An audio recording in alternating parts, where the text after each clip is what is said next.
Continuamos con nuestro evento de este día de clausura. A continuación tenemos la conferencia magistral a cargo de la maestra Carla Prat Corso acerca del juicio penal de corte acusatorio y oral. A continuación procederé a dar lectura de los datos curriculares de la maestra.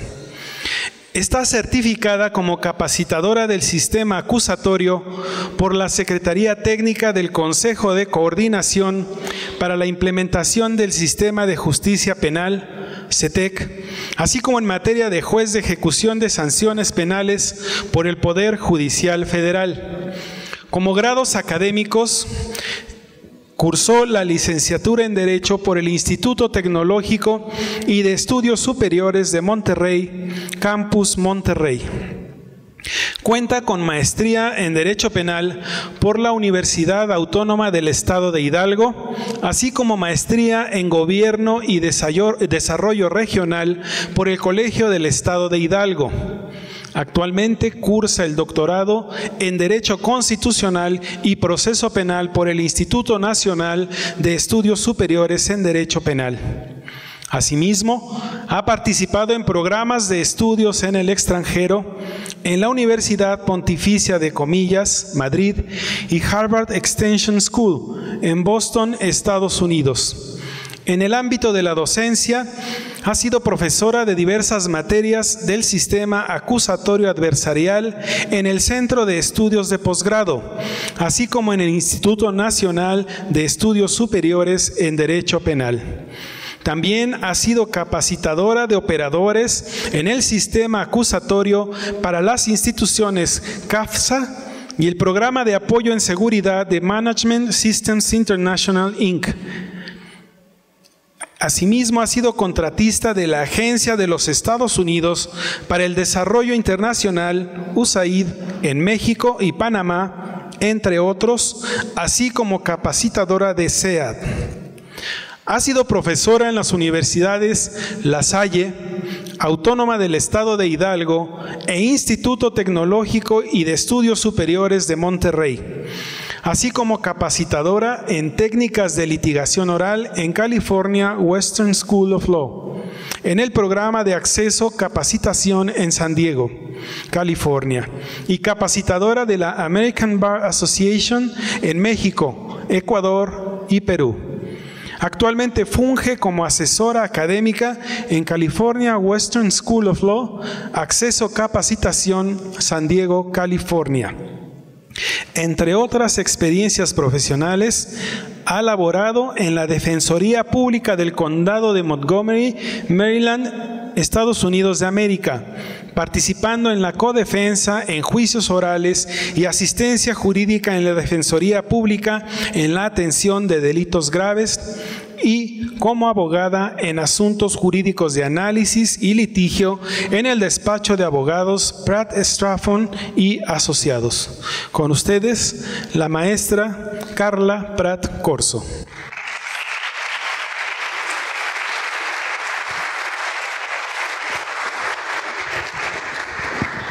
Muy buenas tardes, muchas gracias. Antes de empezar, quiero agradecer el hecho de que me permita el Poder Judicial Federal estar hoy en día para cerrar este gran evento que han organizado, así como a la UAP. Es un honor poder estar este día con todos ustedes. Y especialmente al magistrado, le agradezco mucho, magistrado, un honor. Bueno, vamos a empezar. Y para hacer un cierre de todo lo que ustedes han platicado, creo que no puedo hacer nada más que retomar algunos puntos relevantes de todo lo que ustedes han analizado en todos estos días con grandes ponentes. ¿Qué estamos viviendo hoy en México? ¿Qué está pasando hoy en México? Tres de las reformas más importantes que a todos nosotros, abogados penalistas, yo creo que nos tocará ver quizá en toda nuestra vida, al menos para quienes nos dedicamos a materia penal. Reforma número 1, y no estoy hablando en cuestiones de relevancia, sino simplemente hablando de las tres reformas relevantes.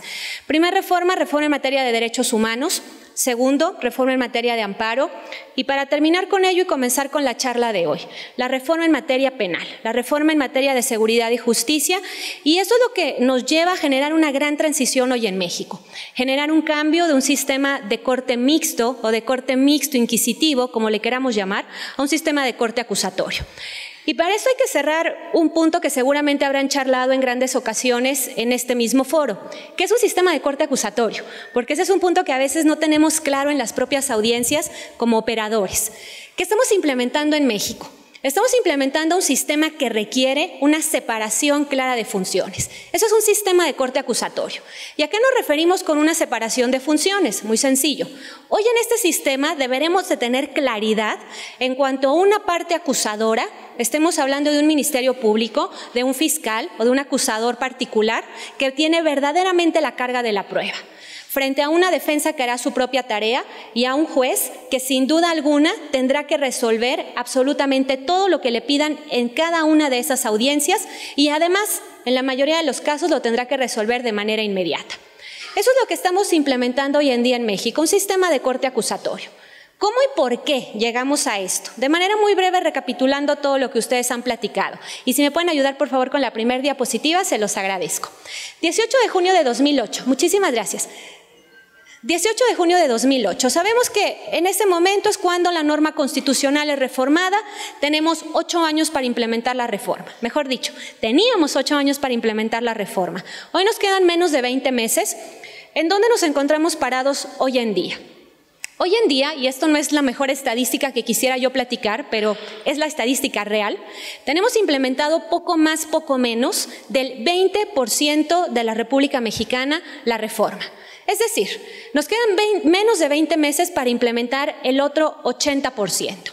Quizá alguno de ustedes me diga, oye, esa estadística está mal.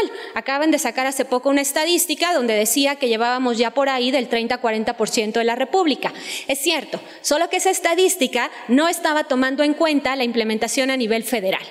Si tomamos en cuenta la implementación a nivel federal, que además tendrán el honor de ser uno de los primeros estados, junto con Durango, que en muy pocos días comenzará la implementación a nivel federal, si tomamos en cuenta esas estadísticas, pues entonces nos falta poco más, poco menos del 80% de implementación.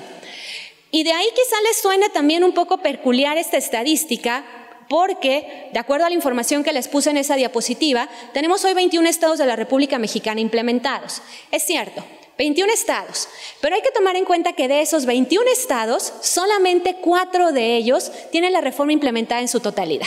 Esos 4 estados son Chihuahua, Estado de México, Morelos y recién Yucatán este año. Lo que significa que los otros 17 estados están en condiciones muy similares a las condiciones que tiene Puebla, es decir, están implementados solamente en un pequeño porcentaje, variando de un estado a otro. Por ejemplo, Zacatecas lleva ya más del 50%, ustedes tienen una parte todavía pequeña en comparación a la cantidad de su población en el estado, y esa es la situación en la que se encuentran los otros 17 estados de la República Mexicana, razón por la cual nos falta poco más, poco menos del 80% para implementar. Es un reto importante, tenemos sin duda alguna, además aquí, 2 cuestiones que al menos yo tengo muchas ganas de ver qué va a pasar ya en la práctica. El primer reto para mí, y no quizá porque sea el más fuerte, sino al contrario, el Distrito Federal. Yo creo que todos queremos ver la implementación de la reforma en el Distrito Federal. Va a ser un tema complejo, un gran reto. Y el segundo gran reto, la implementación en el Poder Judicial Federal, quien sin duda alguna, como lo ha sido siempre, tendrá un ejercicio exitoso en cuestiones de justicia. Ahí estamos hoy en día. Ese es el lugar en el que estamos parados hoy en México, en este país. ¿Cómo llegamos a ello? Bueno, primero lo decíamos ya, la reforma constitucional del 18 de junio, que modifica, como lo han platicado ustedes en todas estas charlas, 10 artículos de la norma constitucional, acompañados de 11 artículos transitorios. Se está viciando un poco, listo. De esos 11 artículos transitorios, uno de ellos es el que nos indica que tenemos estos 8 años para implementar. Sin embargo, el camino no ha sido sencillo, porque después de generar esta reforma, nos empezamos a dar cuenta en la vida diaria que era un tema muy complicado por muchas cosas, pero quiero enfocarme a una de ellas, porque teníamos un código distinto en Baja California, un código distinto en Estado de México, otro en Chiapas, y esto nos estaba generando criterios muy distintos. Necesitábamos unificar todo esto. ¿Qué hicimos entonces? Si me ayuda por favor con la siguiente diapositiva. Gracias. Empezamos a platicar sobre un código nacional, llamado al principio un código único. Porque este código nacional nos iba a ayudar con el tema de la implementación, pero sobre todo a unificar criterios. Sin embargo, este tampoco era un camino sencillo. porque en primer momento lo que teníamos que reformar era la propia norma constitucional en su artículo 73, porque la propia norma constitucional no nos permitía regular en materia nacional para toda la República, bueno, obviamente para toda la República, un código único. Entonces, el primer reto fue generar esta primera reforma, lo hicimos, para después dar cabida este año a una norma nacional, conocida como Código Nacional de Procedimientos Penales, el cual, por cierto, ya es vigente en su estado, junto con algunos otros estados como Durango, Yucatán, entre algunos otros. ¿Cuándo tendrá que ser vigente este código para todo el país? Es una decisión de cada estado. Así como lo decidió su estado hace pocas semanas, lo tendrá que decidir todos y cada uno de los estados de la República junto con la Federación.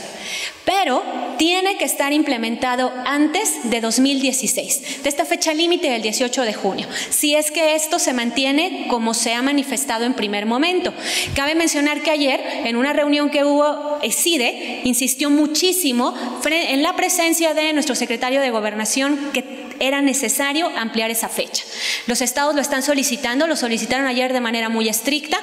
Nos han dicho una gran cantidad de veces que esto no sucederá. Sin embargo, los estados el día de ayer han pedido de manera muy especial que se amplíe este plazo. Veremos si sucede o no sucede, pero al día de hoy tenemos que estar implementados para 2016. ¿Qué hace el Código Nacional? ¿Cómo se conforma? ¿Qué cambia? Bueno, para empezar, ¿cómo está conformado? Un Código Nacional que está conformado por 490 artículos y, como se los manifiesto en esta diapositiva, está separado en dos libros. Un primer libro que va del artículo primero al 182 sobre disposiciones generales y uno segundo que va del artículo 183 al 490 y que nos hablará del procedimiento. Esa es la conformación que tiene hoy nuestro Código Nacional. Y de este Código Nacional se va a desprender todo lo relativo al sistema acusatorio, es decir, a todo aquello regulado por los 10 artículos reformados a partir de 2008. ¿Qué estamos haciendo hoy en día? ¿Qué es lo que estamos buscando generar en el tema de administración e impartición de justicia? Número uno, cambiar algo muy claro, que es lo que hoy regula los principios rectores. Si me puede ayudar por favor con la siguiente. Artículo 20 constitucional, correlativo al artículo 4 del Código Nacional de Procedimientos Penales. Hoy, hablar de debido proceso significa hablar del respeto a estos 5 principios rectores. Son los 5 principios rectores que tiene como base el sistema acusatorio en México. Hablar de publicidad, hablar de inmediación, de concentración, de continuidad y de contradicción. Y esto es un reto muy importante para todos nosotros como operadores, tanto para nuestros jueces como para nuestros magistrados, nuestros defensores públicos y privados, nuestros ministerios públicos, policía, peritos, y yo sumaría a ese listado inclusive a nuestros estudiantes de Derecho, porque el reto que tendrán ellos en cuanto estén afuera trabajando es distinto al reto que tuvimos nosotros cuando nos graduamos.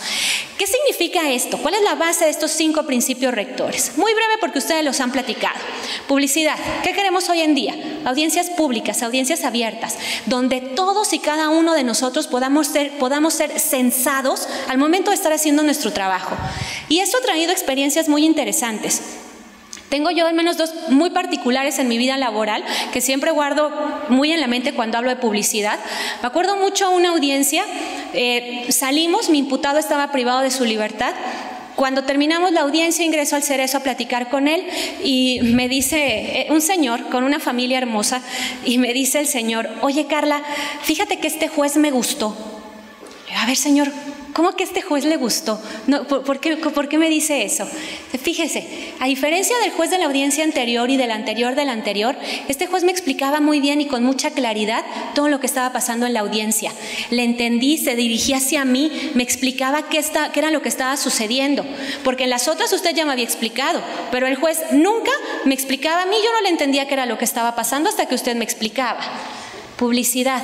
Necesitamos hoy abrir el tema de administración e impartición de justicia a las personas a quienes se les está administrando y impartiendo justicia, a la sociedad, al imputado, a la víctima. Y hoy este principio rector nos permite que cualquiera de nosotros podamos estar presentes en una audiencia viendo cómo y por qué se está juzgando a esa persona. Y esto además va de la mano del Pacto Internacional de Derechos Civiles y Políticos en su artículo 14, del artículo 8 en el Pacto San José y del propio artículo 20 de nuestra Constitución. porque todos nosotros tenemos derecho, si en algún momento llegáramos a ser juzgados, ¿a qué? A un juicio público. Tema que lo teníamos signado desde hace mucho tiempo y que con esa claridad no era respetada en la administración e impartición de justicia en este país. Ahora, este principio tiene excepciones, por supuesto, todos los principios las tendrán. Si tenemos en esa audiencia a un menor de edad, por ejemplo, víctima de un delito sexual, no podremos hacer una audiencia puerta abierta, podremos hacer una audiencia puerta cerrada para preservar la integridad de ese menor de edad. ¿Qué pasa en cuanto a la inmediación? Es muy peculiar y no me dejarán mentir todos los que somos abogados, que en muchas de las audiencias donde nosotros hemos estado presentes en el sistema mixto, pues nunca estamos quienes debemos de estar. Y no me refiero nada más al juez, porque cuando implementamos, de repente nos fuimos sobre los jueces. Es que los jueces nunca están en las audiencias. Yo les preguntaría, defensores, MPs, ¿nosotros estamos todo el tiempo en las audiencias? Porque a mí me tocaba estar en muchas audiencias, que está un MP que tiene audiencia a las 10 aquí y también allá, y que está un ratito y dice, ahorita vengo. ¿No? ¿Nunca les ha tocado eso? ¿O ha sido la única que ha tenido esa mala suerte? Y entonces, ahorita vengo, ¿no? Y corre el pobre a la otra audiencia, está otro ratito ahí también, ahorita vengo, y se regresa a la otra audiencia. Es que eso no es correcto. No es correcto ni en un juez, ni en un MP, ni en un defensor. Pero esa es la realidad del sistema mexicano, porque tenemos una carga de trabajo tan complicada que no hay otra forma de llevarla a cabo. ¿Qué tenemos que hacer hoy en México? ¿Qué nos está imponiendo la Constitución y el propio Código? Inmediación. Necesitamos la presencia constante de todos y cada uno de los operadores que se requieran para cada audiencia. Hablando del juez, un juez de control, un juez de enjuiciamiento, un tribunal de enjuiciamiento, de ejecución. Hablando también así de la defensa, del Ministerio Público y en algunos casos también de la víctima y del imputado. ¿Tiene excepciones el principio de inmediación? Por supuesto que las tiene, como las tienen todos y cada uno de los principios. Ejemplo, ¿podré yo o tendré yo la obligación de estar presente como defensa en una audiencia donde está solicitando el MP una orden de aprehensión? Por supuesto que no. Digo, me encantaría, ¿no? Si soy defensora y me hablan a la audiencia, estaría muy bien, pero esto obviamente tiene algunas excepciones muy naturales. Si estamos en una solicitud de orden de aprehensión, en una solicitud de medida cautelar de carácter real, por ejemplo, no tendré que estar presente yo como defensa, tampoco tendrá que estar presente el imputado por obvias razones. Sin embargo, son principios que se vigilarán en la mayoría de las audiencias que hoy observemos dentro del sistema acusatorio. Tercer principio, principio de concentración y principio de continuidad. Déjenme explicar juntos concentración y continuidad.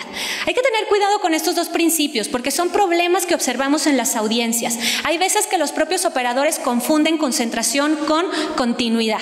Hablar de concentración, ¿qué significa hablar de concentración? Significa que hoy en día estamos buscando que en una sola audiencia se lleven a cabo la mayor cantidad de actos procesales. Y como lo habrán platicado ustedes en estas charlas, sin duda alguna el mayor ejemplo de esto es la mal llamada audiencia combo, es decir, la audiencia inicial. ¿Por qué? Porque en la audiencia inicial vamos a buscar tener en una sola audiencia un control de detención, una formulación de imputación, el derecho que tendría el imputado a declarar, la vinculación a proceso, la imposición de cautelares y el plazo para cierre de investigación. En una audiencia inicial en condiciones normales. Lo que significa entonces que bajo esas condiciones estamos respetando el principio de concentración, llevar a cabo la mayor cantidad de actos procesales en una sola audiencia. Y esto se va a llevar a cabo también, por ejemplo, en juicio oral y en audiencias diversas. Ahora, ¿cómo va de la mano esto el principio de continuidad? Muy sencillo, porque el principio de continuidad nos indica que si no podemos concluir con esos actos procesales en un día, podemos hacerlo, pero debemos hacerlo al siguiente día o subsiguiente día hábil. No como lo hemos hecho en el sistema mixto, donde yo tengo un testigo hoy y mi siguiente testigo, si bien nos va, pues vamos a tener a la mejor audiencia dentro de otras 3, 4, 5 semanas, 2 meses, si nos tocó estas fechas de Navidad, pues ya se convirtieron en 2 o 3 meses y entonces eso genera un corte muy importante con la información. ¿Por qué? Porque yo no puedo recordar con claridad lo que me dijo el testigo hace 3 meses. Me dirán ustedes, bueno, pero queda escrito. Sí, pero es que en la Escritura se pierden muchas cuestiones relevantes. Y el último principio rector que hoy nos indica nuestro artículo 20 constitucional, la contradicción. Significa que hoy tenemos derecho, tanto defensa como Ministerio Público, a confrontar todos y cada uno de los medios de prueba que presente la contraparte, argumentos y manifestaciones. Y esa es una contradicción además muy clara, porque hoy vamos a tener aquí a un testigo. Si es el testigo del MP, el MP lo interrogará primero para inmediatamente después interrogarlo yo como defensa, garantizando un ejercicio efectivo de contradicción y por lo tanto respetando el debido proceso. Estos son los 5 principios que toma hoy como base nuestro sistema desde el punto de vista del artículo 20 constitucional y del artículo 4 del Código Nacional de Procedimientos Penales. Ahora, esto va de la mano. Si me ayuda por favor con la siguiente diapositiva, gracias. Esto va de la mano de qué es lo que estamos haciendo en el Código Nacional y que se desprende de la reforma constitucional. Algo que yo insisto siempre es que en este país todo es juicio oral. Hablamos de juicios orales, juicios orales, juicios orales, cuando la reforma implementa mucho más que un juicio oral. Y si quisiéramos observar de manera general, de una forma quizá muy breve, ¿qué es lo que estamos implementando hoy en México? Esto es todo lo que estamos implementando hoy en México. Y estos son todos aquellos actos sobre los cuales ustedes hablaron en su seminario. ¿Cómo está conformado hoy un sistema de corte acusatorio, al menos en el caso mexicano? El sistema de corte acusatorio está conformado en primer momento por lo que llamamos procedimiento ordinario y de lo cual ustedes platicaron de etapa de investigación, etapa intermedia y finalmente la etapa de juicio oral. Esto es lo que hoy conocemos como un procedimiento ordinario, la primera línea que ustedes observan, donde tenemos básicamente 3 etapas. Ahorita voy a platicar un poquito de manera muy breve de ellas y algo bien importante que quiero señalar aquí. ¿Cuántas causas, cuántas carpetas de investigación concluyen en un juicio oral? Poco más, poco menos del 10%. Es excepcional, o debiera de serlo así, en la implementación de la reforma llegar a un juicio oral. ¿Qué vamos a hacer con el otro 90% de los asuntos? Bueno, pues muy sencillo. Los vamos a resolver con todas las otras figuras que observan ustedes en ese cuadro. ¿Cómo y por qué? Vamos a platicar un poquito de todas estas figuras. Primero, vamos a charlar sobre las soluciones alternas. Nos hemos dado cuenta hoy que, por ejemplo, nos choca nuestro vehículo. ¿Qué queremos cuando nos chocan? Que nos paguen. No me interesa otra cosa, me interesa que me paguen. Pero de ese pago tenemos un segundo problema en la realidad. La persona que me choca tiene que hacer una reparación del daño de 50,000 pesos. ¿Qué porcentaje de la población mexicana tiene la posibilidad de hacer esa reparación del daño, como yo lo digo siempre en un lenguaje muy común, de jalón? ¿Qué porcentaje? Déjenme les platico. Ayer estaba hablando un poco de este mismo tema y de repente un chico que estaba sentado con la tercera fila en el auditorio que estaba me dice, el 8.9% del país. Asumo que su porcentaje es certero y entonces eso significa que el 91% de este país no tiene las posibilidades o no tenemos las posibilidades de reparar el daño de esa manera. ¿Qué hacemos entonces? ¿Dejamos a la persona encerrada? Para que, como me ha tocado verlo alguna vez en la práctica, entre por un robo, entre por una situación de este tipo y salga trabajando con la delincuencia organizada, porque desgraciadamente es mucho lo que pasa a nuestros cerezos en México. No, eso no puede ser bien, no es correcto. Tenemos que generar mejores formas de solución de este tipo de conflictos. Y eso es parte de lo que nos va a permitir las soluciones alternas, conocidas antes del Código Nacional, de hecho en el Código de Puebla como salidas alternas. Hoy el Código Nacional nos regula 2 soluciones alternas, por un lado el acuerdo reparatorio y por el otro la suspensión condicional del proceso. ¿Qué hacen ambas? Primer punto, proteger la reparación del daño y buscar una forma mucho más ágil, generosa y viable de resolver un conflicto. Ahorita vamos a platicar un poco cómo y por qué. Luego, ¿qué otra figura contempla la reforma constitucional? Lo que conocemos en la práctica como MASC o como MARC, medios alternativos de solución de conflictos o medios alternativos de resolución de conflictos. Aquí quiero puntualizar de manera muy clara que cuando implementamos Código Nacional debimos de haber tenido 3 normas listas. Número 1, el Código Nacional, que es sobre el que estamos platicando. Número 2, la Ley de Medios Alternativos, de la cual se desprende la mediación, conciliación y justicia restaurativa, que se rumora que dará lista este periodo legislativo. Esperemos que sea así, porque en esencia debimos de haber tenido las 3 normas cuando empezáramos a implementar la reforma, cuestión que no fue. Y la tercera norma, la ley de ejecución. Estas 3 normas nacionales son imperantes para que pueda hoy funcionar la reforma penal como queremos en algún momento que ésta sea exitosa. ¿Qué hace la mediación y la conciliación? Es una forma de resolver conflictos muy distinta a la que estamos todos nosotros acostumbrados como penalistas. Es una forma donde intervienen personas que tienen conocimiento y capacitación muy distinta a la nuestra y que se dedican a eso, a resolver un conflicto. Porque hoy hemos entendido que una sentencia condenatoria muchas veces no va a resolver un conflicto.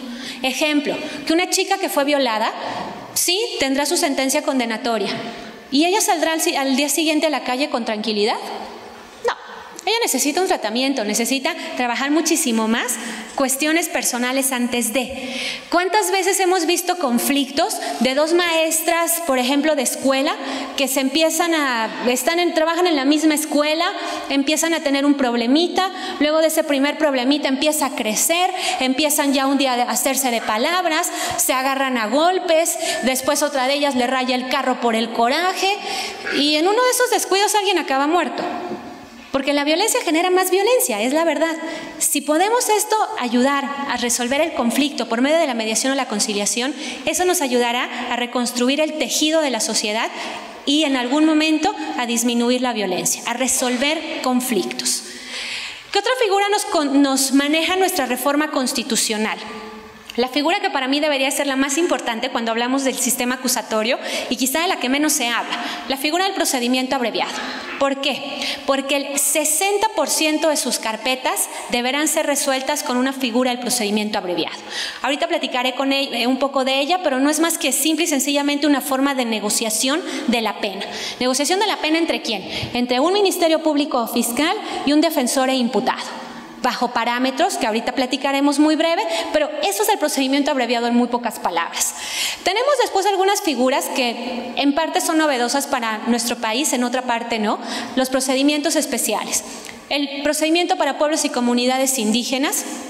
El segundo procedimiento, que va a ser bien interesante a mi criterio en materia federal, si es que es utilizado como debiera de serlo, que es el procedimiento para personas jurídicas, que hoy nos permitirá, en esencia, a mí me parece que lo será en algún momento, un combate muchísimo más estricto en cuestiones de delincuencia organizada.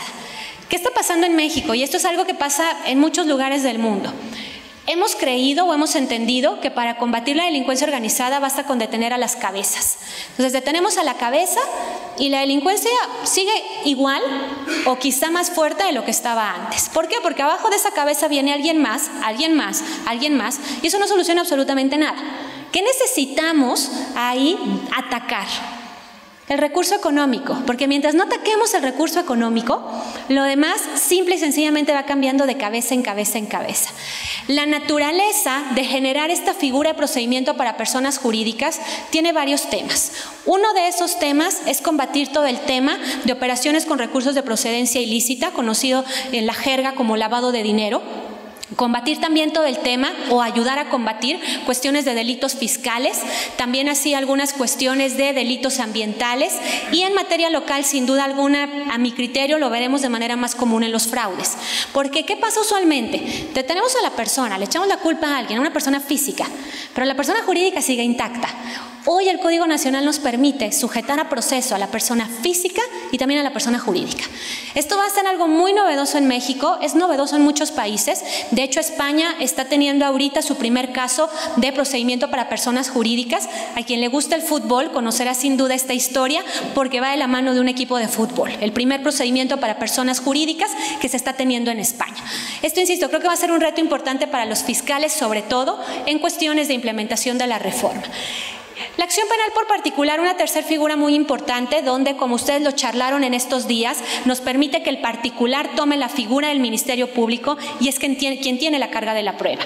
Una figura poco usada hasta hoy en la mayoría de los estados que tienen la reforma implementada y que de alguna manera presenta ciertos beneficios, ya que el particular es quien va a realizar todos los actos de investigación, quien llevará esto a la audiencia inicial y quien podrá como tal llevar finalmente esto a una vinculación a proceso y a un procedimiento ordinario, por lo tanto.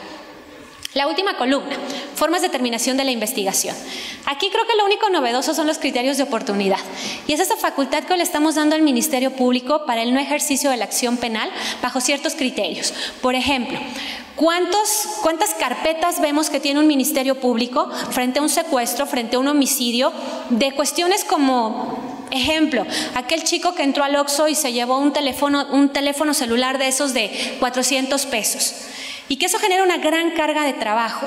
Hoy estamos buscando, por medio del criterio de oportunidad, antes conocido como principio de oportunidad, disminuir la carga de trabajo del Ministerio Público para no realizar el ejercicio de la acción penal bajo ciertos criterios que le permite el Código Nacional. Y de manera general, muy general, esto es lo que estamos implementando hoy en este país. Esta es la reforma en sistema acusatorio. Ahora, vamos a hablar un poquito de algunas cuestiones muy generales. ¿Qué es el procedimiento abreviado? Y sé que esta definición es bastante polémica, pero para mí eso es una negociación de la pena. Y es una negociación de la pena que va a realizar Ministerio Público frente al imputado o a la defensa. ¿Qué garantía tiene un procedimiento abreviado? Bueno, que si yo imputado llego a negociar un procedimiento abreviado con el Ministerio Público, tengo la garantía de que iré a una audiencia y que en esa audiencia nunca me podrán imponer una pena mayor a la que yo he negociado con el MP. Ese es el ganar para el imputado. ¿Y qué gana además de eso? Bueno, que ahorita vamos a ver un cuadro de lo que hoy regula el Código Nacional, de cómo puedo negociar esa pena. ¿Qué gano yo? Gano en la mayoría de los casos como imputado una pena que en juicio oral usualmente sería mucho más alta. ¿Qué gana el MP? ¿Qué gana el Estado? En la mayoría de los casos va a ganar una sentencia condenatoria, sí, más bajita, pero condenatoria y además con muchísimo menos trabajo. ¿Por qué? Porque esta figura del procedimiento abreviado lo que nos va a permitir es ir a una audiencia, manifestarle al juez de control todo lo que consta en la carpeta de investigación para corroborar la existencia de un hecho constitutivo de delito y la comisión o participación por parte de esa persona. Si hay elementos suficientes, además de cumplir otros requisitos de forma, simple y sencillamente en esa misma audiencia se dicta el fallo condenatorio. Se sigue manteniendo la carga de la prueba para esta figura. De ahí que poco más, poco menos del 5% de los procedimientos abreviados lleguemos a ver una sentencia absolutoria. Es raro, sí, pero pasa. ¿Por qué pasa? Porque nuestra norma constitucional nos pide esos últimos dos requisitos que puse en esa diapositiva. Número 1, que el imputado acepte haber participado en el delito. Que eso usualmente no tenemos problema, porque el imputado, habiendo negociado previamente un abreviado, llega con toda la voluntad de ir al abreviado y lo acepta. Pero el segundo requisito es donde a veces se puede llegar a ir una absolución. ¿Qué nos pide nuestra norma constitucional? Que existan medios de convicción suficientes para corroborar ¿qué? La imputación, es decir, para corroborar que ese hecho es un hecho constitutivo de delito, su existencia y que esa persona es quien lo cometió o participó, para entonces lograr una sentencia condenatoria. Un punto muy controversial o muy controvertido de esta figura es una facultad discrecional del MP. ¿Qué significa en la práctica? Significa que si el MP me dice, no te quiero ofrecer un abreviado a ti, no hay abreviado. Si el MP me lo quiere ofrecer, luego viene la voluntad del imputado en aceptarlo o no aceptarlo.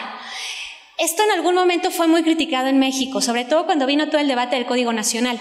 Pero es que tenemos que entender en este país que la naturaleza de un sistema acusatorio es darle mucha mayor fortaleza a la figura del Ministerio Público. ¿Qué tenemos que hacer entonces? Trabajar y tener mejores ministerios públicos, más capacitados, mejores controles de confianza a los que se tienen hoy en este país, porque esa figura descansa en el MP. No hay forma de que descanse en nadie más. Recordando que no pudiera descansar en un juez. ¿Por qué?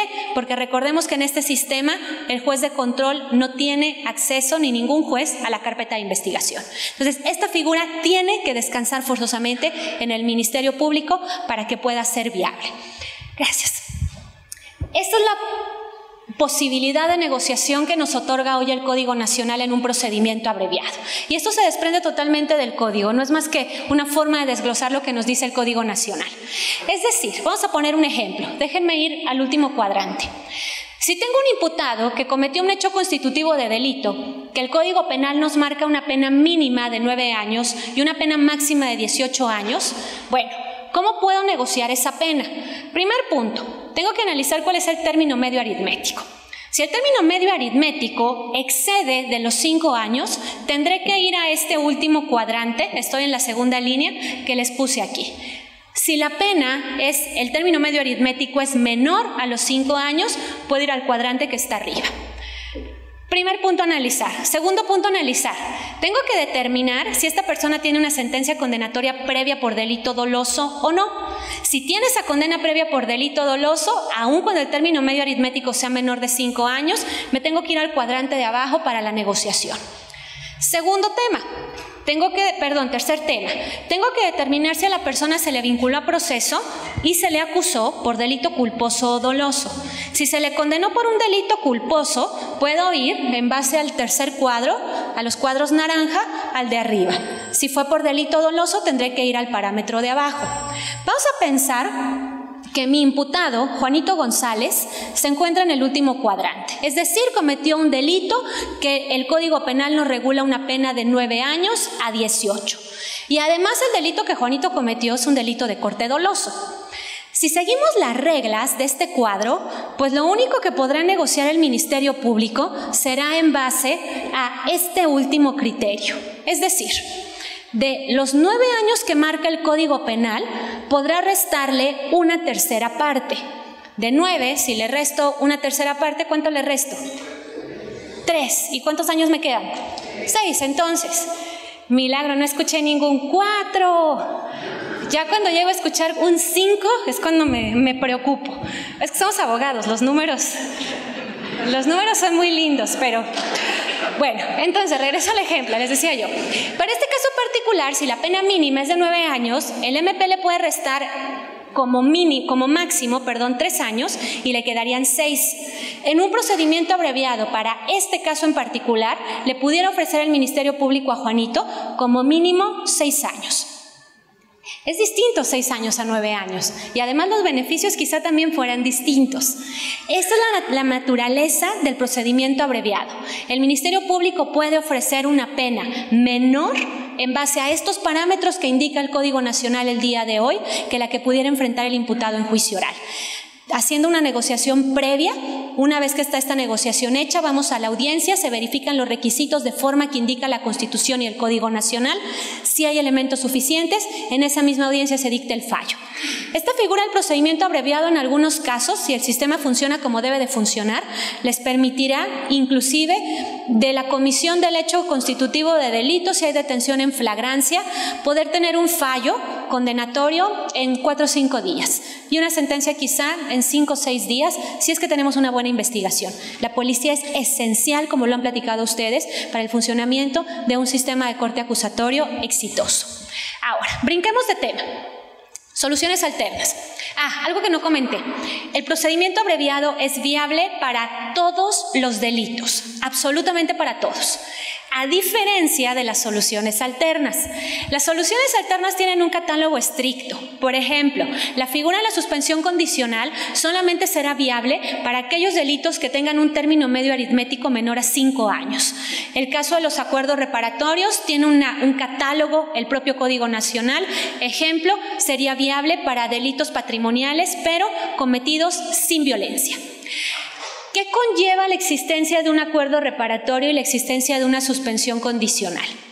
Número 1, conllevan una reparación del daño. En ambas figuras tiene que existir una reparación del daño.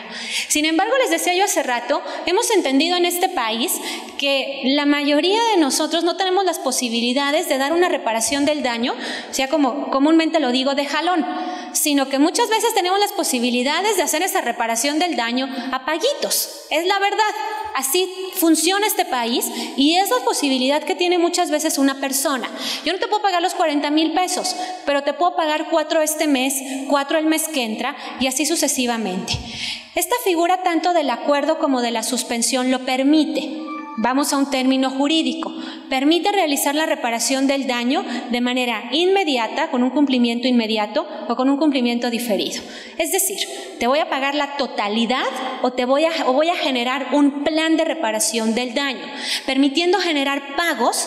Y la maravilla de estas dos figuras es que no vamos a sobreseer la carpeta de investigación, lo cual me permite proteger a la víctima hasta que haya realizado el pago íntegro. ¿Qué pasa si la persona incumple? La regresamos al procedimiento ordinario, punto. Protegiendo aquí sin duda alguna a la víctima y garantizando su reparación del daño. Ahora, ¿qué diferencia va a tener la suspensión condicional? La suspensión condicional va a tener una diferencia muy clara. La suspensión no conlleva solamente reparación del daño, sino conlleva además la obligación de que el imputado cumpla una condición o una gran cantidad de condiciones. Ejemplo, ¿cuántas personas conocemos que les encanta el fin de semana irse de fiesta, regresan a casa bastante bebidos y en el camino a casa usualmente golpean a alguien, chocan, se pelean o no? Esa persona necesita algo más. Esa persona no necesita ni que la detengamos, ni necesita simple y sencillamente pagar la reparación del daño de la persona a la que golpeó. Necesita algo más. ¿Para qué? Para que pueda retomar su vida y generar cambios importantes en la sociedad. Esta figura está concebida para temas similares a este que les estoy platicando. Por lo tanto, la suspensión condicional va a conllevar, 1, me pagas mi reparación del daño, pero 2, te puedo imponer condiciones que tú tendrás que cumplir como mínimo por 6 meses y como máximo 3 años. ¿Qué tipo de condiciones? Ejemplo, vas a tener que entrar a un tratamiento de desintoxicación, vas a tener que trabajar y tener un modo honesto de vida, vas a tener que terminar tus estudios, vas a tener que prestar servicio social, vas a tener que dejar de salir con ciertas personas, de ir a ciertos lugares, etcétera. Permitiendo aquí que una persona pueda reintegrar a la sociedad efectivamente de una manera en la que esto pueda ser generoso para todos nosotros. Estas dos figuras son figuras muy generosas y son figuras que, como alguien lo ha dicho alguna vez, permiten que esa persona que se equivocó una vez en su vida pueda retomar un camino normal. Eso sí, reparando el daño y en algunos casos cumpliendo determinadas condiciones. De manera muy general, esas son las soluciones alternas, dos figuras muy interesantes que hoy maneja nuestro Código Nacional. Ahora, vamos a brincar al procedimiento ordinario. El procedimiento ordinario, del cual ustedes platicaron de una gran cantidad de temas con mucho detenimiento, está conformado hoy por 3 etapas. Por una etapa de investigación, una etapa intermedia y una etapa de juicio oral, como lo platicaron. Déjenme englobar en muy pocas palabras cada una de estas partes. Yo siempre he dicho que la etapa de investigación se trata de algo tan sencillo como de un momento en el cual vamos a recolectar. ¿Qué vamos a recolectar? Voy a recolectar yo, Ministerio Público, todo lo que necesito para después corroborar mi acusación, es decir, para corroborar que esta persona es quien cometió un hecho constitutivo de delito o quien participó en él, y también lo que yo voy a necesitar como defensa. ¿Qué es la etapa intermedia? La etapa intermedia es un momento para depurar. ¿Para depurar qué? Para depurar lo ya investigado. Es un momento para depurar hechos, derecho y medios de prueba. Esa es la naturaleza completa de una etapa intermedia. Y luego vamos a llegar al momento de producir todo aquello que ya depuramos, es decir, a una etapa de juicio oral. Pongamos un ejemplo. Para estos hechos constitutivos de delito, tengo a mi testigo A, tengo a mi testigo B, tengo a un policía, tengo además a un perito y tengo 2 testigos más. Solo que estos 2 testigos más vieron exactamente lo mismo que este testigo y que este otro testigo. ¿Qué voy a hacer? En etapa de investigación tendré que entrevistarlos a todos mis testigos y entonces en la carpeta de investigación constar toda esa información. Tendré mi policía, su parte informativo que voy a incorporar a la carpeta de investigación y finalmente voy a tener el dictamen de mi perito. Eso es lo que voy a hacer en la etapa de investigación, entrevistarlos, tener esos dictámenes, tener mi parte informativa, recabar todo lo que yo necesito para después corroborar la acusación. Luego, voy a llegar a la etapa intermedia y entonces todos estos medios de prueba tendrán que pasar un examen donde tendremos que corroborar si son pertinentes, si se llegó a esta información de manera lícita, de manera legal, si no son sobreabundantes, entre algunas otras cuestiones, como lo regula el Código Nacional.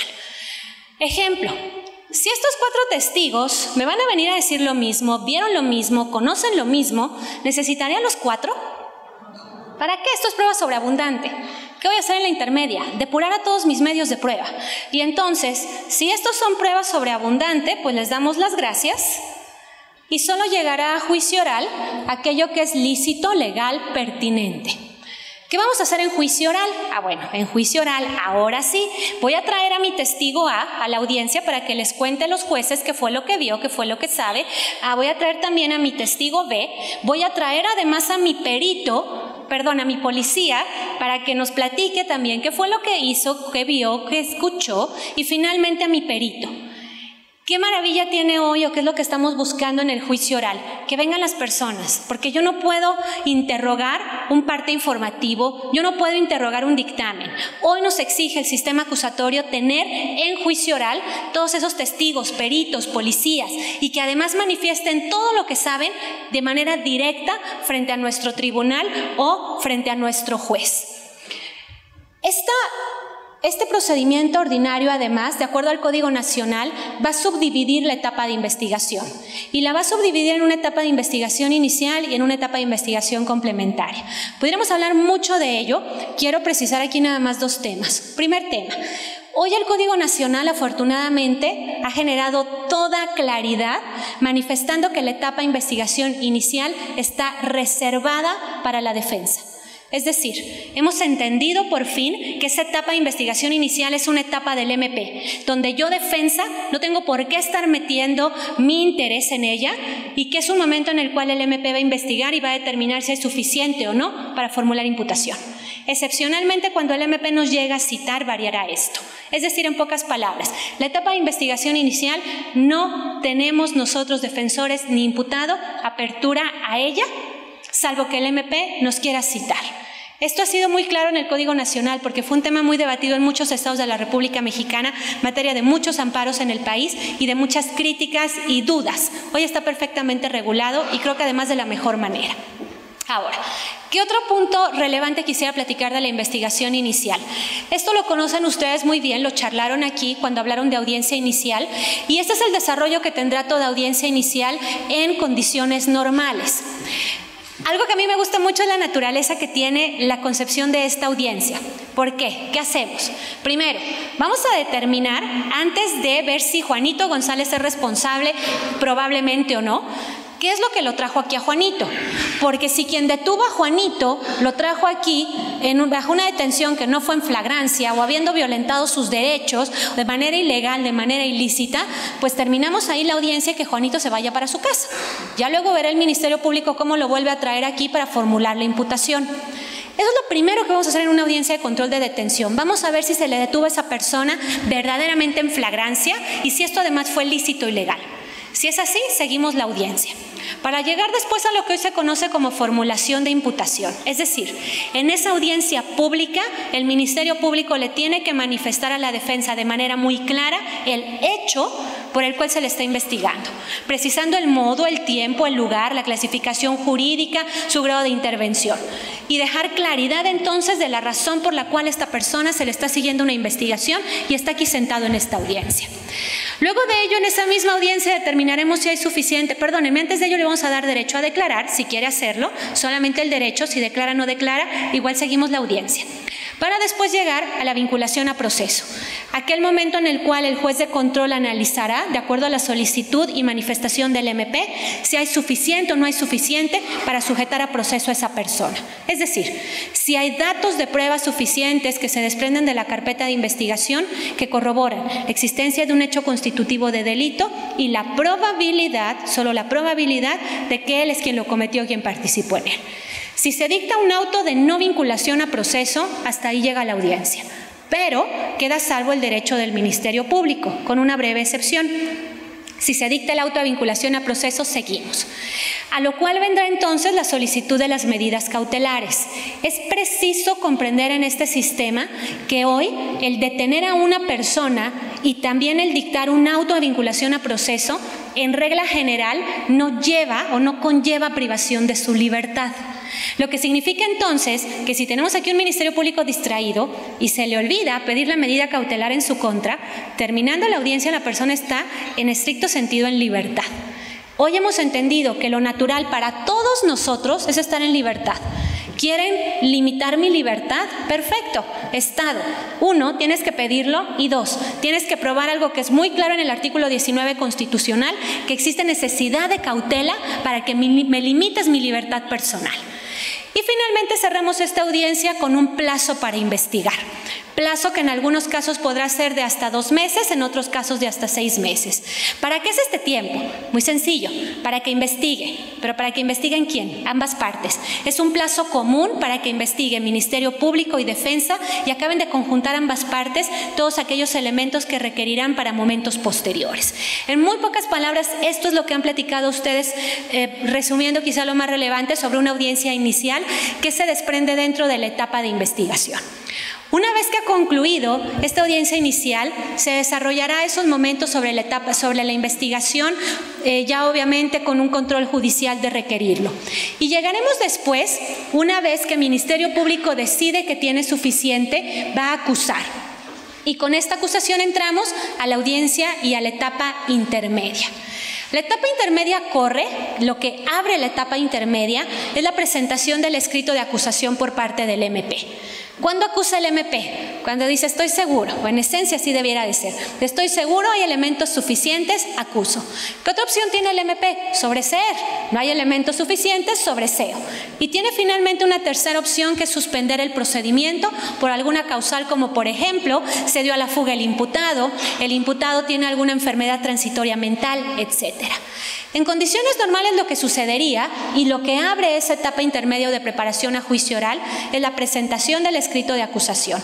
Lo que cierra una etapa intermedia es el dictado del auto de apertura a juicio oral por parte de un juez de control en una audiencia pública y oral.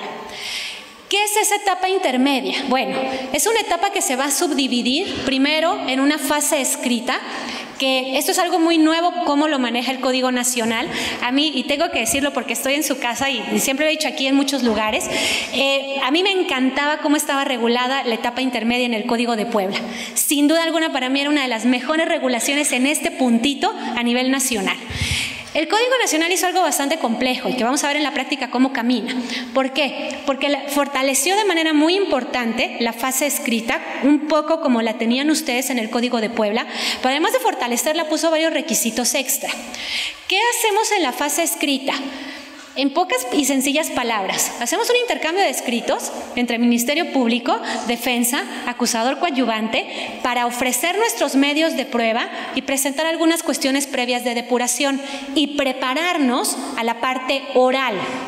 Porque después todo este intercambio de escritos lo vamos a llevar a lo que hoy conocemos como audiencia intermedia, es decir, esa fase oral de la etapa intermedia, donde se llevará el ejercicio para depurar hechos, derecho y medios de prueba. Déjenme, para cerrar el tema de etapa intermedia, nada más de manera muy breve decir cómo se depura cada uno de ellos, porque además ustedes platicaron bastante sobre estos temas. ¿Cómo se depuran los medios de prueba? Bien sencillo, con el ejercicio de ofrecimiento y admisión de medios de prueba. ¿Cómo se van a depurar los hechos? Los hechos se van a depurar con la figura de los acuerdos probatorios. Y el derecho se va a depurar con incidentes de previo y especial pronunciamiento y con alguna corrección de vicios de forma que se requerirán dentro de la propia audiencia intermedia. Eso es lo que hacemos en la etapa intermedia, por eso la llamamos también etapa de preparación a juicio oral. No estamos haciendo nada más que prepararnos para lo que va a seguir después, que es el momento de producir todos y cada uno de esos medios de prueba, para llegar finalmente a un juicio oral. Si vamos a la siguiente, por favor, gracias. A la que sigue, por favor. Perdóname, no, sí, a la anterior, perdón. A ver, la etapa de juicio oral. La etapa de juicio oral, ¿cómo se va a conformar? Es una etapa en la cual vamos a llegar a la audiencia de juicio oral para producir todos y cada uno de los medios de prueba que han sido admitidos dentro de la etapa intermedia. Donde, insisto, esto es muy importante que lo tengamos hoy claro. Tiene que comparecer hoy aquí el policía, el perito, el testigo. Hoy no podemos de ninguna manera cambiar esa percepción de la realidad por un escrito. La norma constitucional nos lo indica. No podemos cambiar a un perito por su dictamen. No podemos cambiar a un policía por su parte informativa, un testigo por su entrevista. Tendrán que comparecer y tendrán que ser escuchados para garantizar contradicción e inmediación por parte del tribunal de enjuiciamiento o por el juez de enjuiciamiento. ¿Hay excepciones a esta regla? Sí, hay dos excepciones que yo siempre he dicho que quienes pintaron esa imagen de esas excepciones en primer momento fue el Código de Puebla junto con el proyecto de Sonora y que retoma el Código Nacional. Excepcionalmente podremos ver en una audiencia de juicio oral o de enjuiciamiento que se llegue a sustituir una persona por una entrevista, por ejemplo, cuando la persona ha fallecido por alguna causa intempestiva o su incomparecencia se la debemos al imputado, acusado ya en este momento, lo cual a mi criterio va a ser difícil de comprobar, pero estas excepciones hoy las manifiesta el Código Nacional, pero, insisto, en la mayoría de los casos tiene que estar aquí el policía, tiene que estar aquí el perito, tenemos que escucharlos, que saber qué dicen, que conocerlos, que ver cómo manifiestan esos hechos, cómo se comportan, porque algo que yo siempre he dicho, no es lo mismo leer en un expediente un no a escucharlo, porque ese no puede tener muchos tonos. A lo mejor yo le puedo preguntar a la persona, y entonces esa persona él fue quien disparó. Y puede ser que el testigo me diga no, o puede ser que me diga no. ¿Es lo mismo? No, no es lo mismo. Y eso es parte de lo mucho que hoy estamos buscando cambiar en este sistema, entre muchas otras cosas. ¿Qué va a pasar después? Y el último cambio quizá más relevante con el cual quiero cerrar un poco la charla de hoy para pasar a algunas preguntas y respuestas. ¿Qué hace el Código Nacional con el tema de los recursos? A ver, muchos códigos antes de la reforma nos hablaban de 4 recursos. Nos hablaban de la apelación, de la casación, de la revisión y de revocación o revocación extraordinaria, dependiendo del código de cada estado. ¿Qué hizo hoy el Código Nacional? El Código Nacional nos dejó con 2 recursos. Número 1, la apelación. Quizá les llame la atención que ese cuadro está un poco más grande que los otros y no es que se me haya ido por ahí un cuadro más grande nada más porque sí. ¿Por qué se los alargo? A ver, porque lo que hace el Código Nacional es retomar en apelación lo que hacían otros códigos para apelación y casación. Es decir, van a ser apelables tanto resoluciones de juez de control como resoluciones de tribunal de enjuiciamiento, ya sea en juicio oral, es decir, o sea en alguna audiencia de etapas preliminares, de etapa de investigación o de etapa intermedia.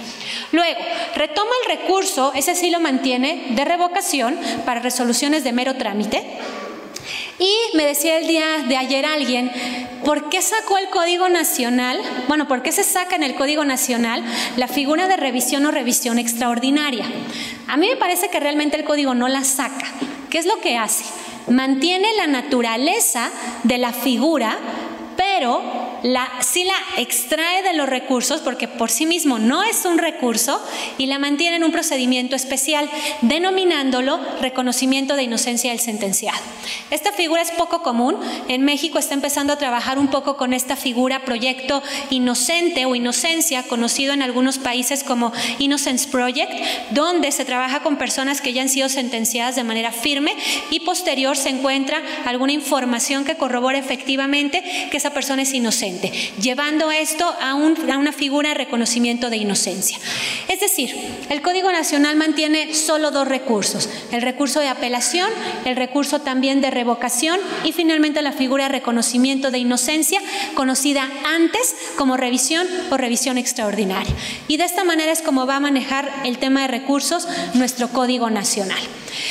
Eso es el reto que tenemos hoy en día en México, implementar un sistema de corte acusatorio donde tendremos que cambiar una gran cantidad de cuestiones o tradiciones que tenemos en la implementación del sistema en materia de administración e impartición de justicia.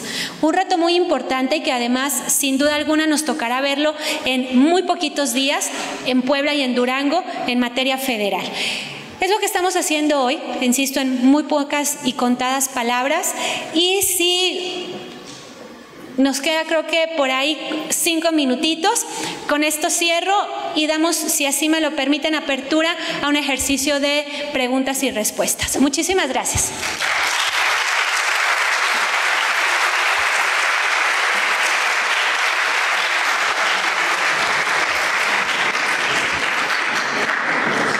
Tenemos un breve lapso de preguntas y respuestas por si alguien quiere intervenir.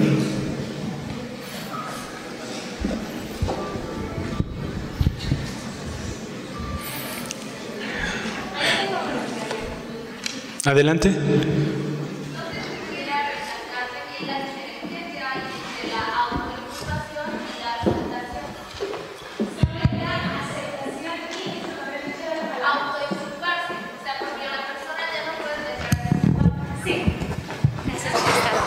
agradezco mucho. ¿Qué diferencia hay? A ver, sé que si analizáramos el procedimiento abreviado, lo cual nos daría por sí mismo para hablar horas y horas y horas de ese tema, algo de lo que muchas personas han dicho es que la existencia de un procedimiento abreviado conlleva violación a los derechos humanos. ¿Por qué? Porque hay un tema aquí sin duda alguna de aceptar haber cometido ese hecho constitutivo de delito donde choca, al menos en primer momento, con el derecho a la no autoincriminación. Esto no es así. ¿Y por qué? Porque esa es la pregunta. A ver, todos nosotros, de acuerdo al artículo 20 constitucional, tenemos derecho a un juicio previo y tenemos derecho, sobre todo, yendo al 20 de manera estricta, a un juicio público. Y esos son los derechos que regula tanto nuestra norma constitucional como los tratados internacionales. ¿Qué pasa entonces con el abreviado? Bueno, muy sencillo. En el abreviado el imputado tiene que renunciar a esos derechos, pero para renunciar a esos derechos tiene que entender las consecuencias que pudiera enfrentar al renunciar primero a esos derechos, lo cual conlleva tener que aceptar haber cometido o haber participado en ese delito y entonces tener los beneficios de un procedimiento abreviado. Ahí es donde no hay como tal una afectación al derecho a la no autoincriminación, porque si bien es cierto que la persona de alguna manera está aceptando el hecho, también es cierto que él está entendiendo el por qué va a hacer esa renuncia a sus derechos, si es que lo quiere hacer y aceptar haber cometido ese delito. Ahora, esto, y aquí se mantiene una jurisprudencia que todos nosotros conocemos, no significa en estricto sentido que con eso es suficiente para dictar una sentencia condenatoria. ¿Por qué? Porque además, como lo refería, la propia norma constitucional en el artículo 20 nos dice ahí, ¿y qué pide esa ahí? Que existan medios de convicción suficientes. Y esto significa que se respete esa jurisprudencia conocida por todos nosotros, que nos regula que no es suficiente el simple hecho de que la persona acepte haber cometido ese delito, sino que además se requiere que de todo el material probatorio se desprenda la existencia del hecho y la comisión o participación por parte de. Entonces se requieren dos elementos, estos dos elementos para que exista una sentencia condenatoria. Y si bien es cierto que la persona acepta haber cometido el hecho, también es cierto que es una renuncia que él hace para poder acceder a ese derecho. Va de la mano de, en ese sentido. Muchísimas gracias. Tengo por acá otro comentario. No sé si hay... Por favor, el micrófono. Sí, pasa al contrario, gracias a usted. Hace medio año, en las reuniones regionales de conferencia de secretarios de Seguridad Pública, la doctora Fromo comentó que se tenían 5,000 millones de pesos para infraestructura, para la implementación. ¿Qué tanto la han aprovechado las 32 entidades del país? Ese recurso que ya estaba listo de 5,000 millones de pesos. Gracias. Ese tema de los 5,000 millones de pesos es un tema que ha dado la vuelta en muchos estados de la República Mexicana. A ver, hasta donde yo tengo entendido, muy poquitos estados ingresaron a la posibilidad del fondo de estos 5,000 millones, porque si bien es cierto que está el fondo de estos 5,000 millones, también es cierto que requiere muchos requisitos para que los estados tengan acceso. Y uno de los requisitos más fuertes y donde muchos estados han tenido conflicto es que por la naturaleza del fondo, yo te puedo dar, ejemplo, tus 5 pesos, pero tu estado tienes que poner otros 5 pesos para tener acceso a estos 5 pesos que yo te estoy dando del fondo. Yo tengo entendido que ayer hubo una manifestación un poco complicada porque se dijo que prácticamente ninguno de los estados iban a acceder o habían logrado acceder, al menos en apariencia todavía, al fondo de estos 5,000 millones de pesos. Yo tenía entendido hasta hace algunos días que había varios estados, entre ellos Zacatecas, que sí habían logrado entrar al fondo. Aparentemente sí se mantiene este tema, pero han sido realmente un porcentaje, me parece que menos del 15% de los estados cumplieron con los requisitos para poder entrar al fondo de los 5,000 millones de pesos, que es un tema muy complicado y lamentable, pero bueno, en esencia son también temas complicados desde el punto de vista de cada uno de los estados, porque tienen que dar una parte proporcional para poder acceder al fondo de los 5,000 millones, entre muchas otras cosas. Es un porcentaje chiquititito que todavía no sabemos porque están acabando de decidir todas estas cuestiones, pero yo tengo entendido que será un porcentaje menor al 15% de la República Mexicana. No, al contrario. Tenemos tiempo para una última pregunta únicamente. ¿Hay por allá el micrófono, por favor? Usted elija.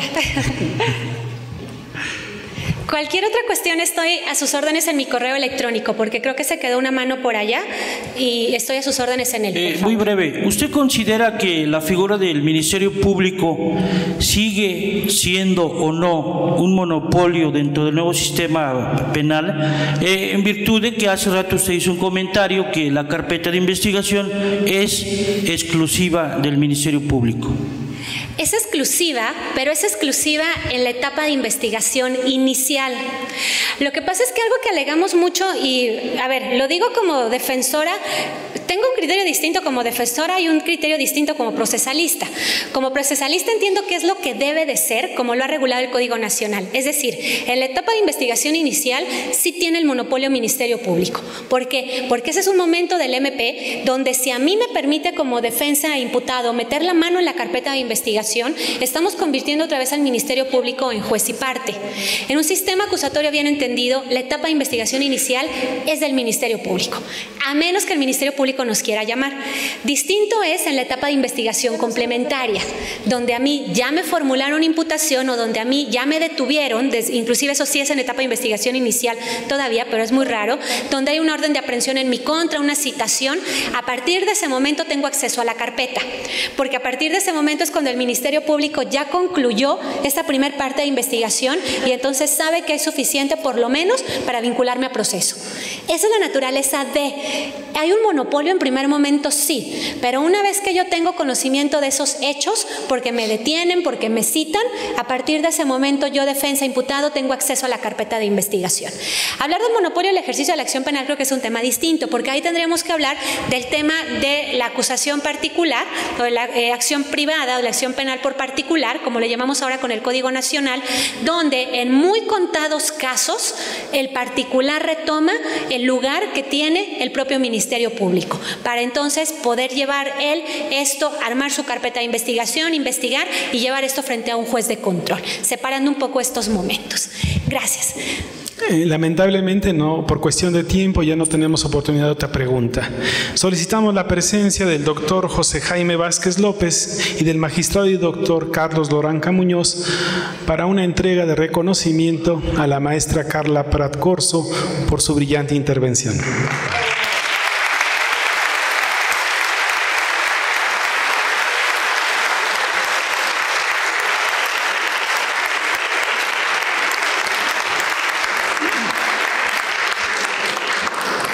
Pues no me van a dejar mentir, es un cierre con broche de oro de estos trabajos.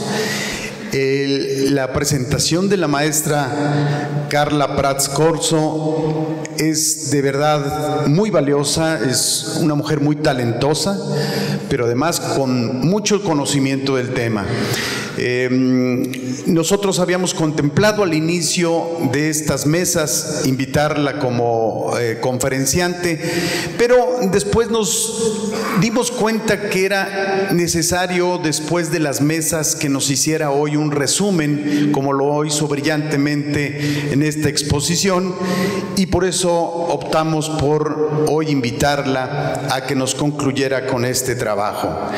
Vamos a hacerle un merecido reconocimiento y dice así: la Benemérita Universidad Autónoma de Puebla y la Asociación Nacional de Magistrados de Circuito y Jueces de Distrito, AC, otorgan el presente reconocimiento a la maestra Carla Prat Corso por haber participado como conferencista magistral en el ciclo de conferencias y mesas redondas de discusión y análisis sobre el desarrollo de los juicios orales en México. Firman el maestro José Alfonso Esparza Ortiz, rector de nuestra universidad, y su servidor Carlos Loranca Muñoz. Un aplauso, por favor, a la maestra. Maestra muy gentil. Muchas gracias.